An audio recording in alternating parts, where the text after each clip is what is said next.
লাভলু টাকা আটকায় রেখে হেনে অনুসারী নিয়ে বেড়াইছে। ধরেন টাকা যখন দিইনি তখন তো ভাবেছে যে টাকা দিনই আমি মানুষের মধ্যে কেমন দিনা দেবো কেমন ভাবে এসে বিষ খাইছে। আর ধরেন হাসপাতালে ছিল, হাসপাতাল থেকে ধরেন লাল নিয়ে আসে ওই যে রাখেছে এইভাবে ঈদের ধরেন আগের শনিবারে আর এই পর্যন্ত। আপনি আনতে গেলেন?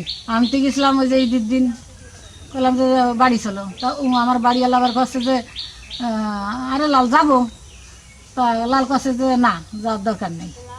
আমি কাছে একটু বাড়ি একটু সময় টময় একটু খাইতে মেয়েটা আছে।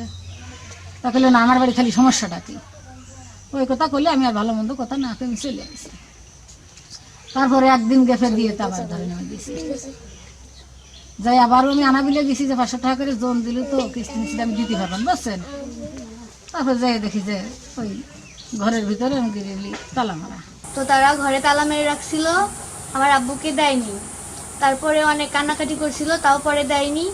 পরে আমার আব্বুর লাশ আমাদের বাসায় পাওয়া গেছে। আমি বললাম যে আপনি তাহলে যে 500 গরু নিয়ে গেলেন হাটে বিক্রি করলেন, কি করলেন টাকাটা আপনি? আমি একটা প্রশ্ন করলাম তাকে। যে সাজিয়ারা লাভলু আছে, ও আমার এই টাকাটা আটকা রেখে আমার বিভিন্ন জায়গা ঘুরাইছে। সুদের কারণে আমাদের যারা গরিব দুঃখী মানুষ আছে, যদি কারো কাছে কিছু টাকাও যদি ধার চায়, তো আমরা সেই ধার তো দেই না, বরং তাদেরকে আমরা সুদ দিয়ে দেই। ও দেখা যায় এই সুদের কারণে আমাদের সমাজ নষ্ট হচ্ছে, আমাদের অসহায় দুঃখী মানুষ যারা আছে, দিনমজুর যারা আছে, এই মানুষগুলা বিপদে পড়তেছে।